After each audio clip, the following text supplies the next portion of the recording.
excuse-moi Christina Cordula, on t'a pas demandé l'heure, en fait, voilà, vraiment.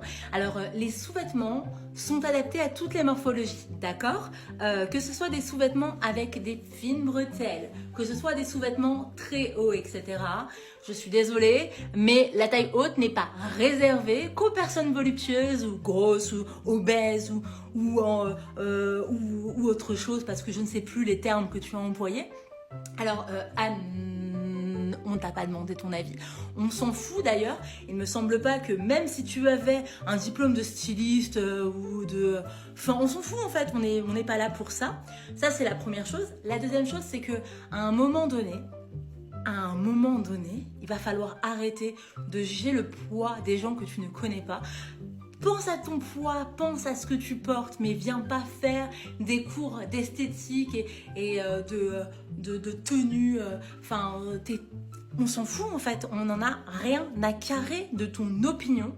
Je trouve que c'est hyper déstabilisant pour des femmes qui essayent de sensibiliser en fait au fait qu'on peut s'aimer tel qu'on est. On n'est pas obligé de faire un 38 pour porter de la lingerie sexy ou de la lingerie tout court, qu'on n'est pas obligé de se mettre des sacs poubelles dessus et d'avoir des choses amples pour pouvoir sortir dehors et ne pas être regardé comme des bêtes de foire.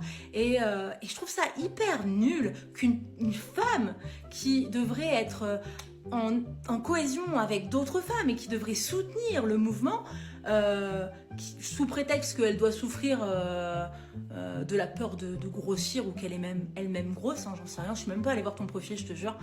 Et ben, je trouve ça dingue que tu arrives à dire à une femme « Oh là là, ce que tu portes, c'est vraiment pas adapté. » Mais à quel moment? Est-ce que dans la rue, tu serais capable d'aller me dire qu'aujourd'hui, là, ce que je porte n'est pas adapté à ma morphologie? Je ne pense pas, non. Parce que tu n'aurais pas les coronesses. Alors ne le fais pas sur les réseaux.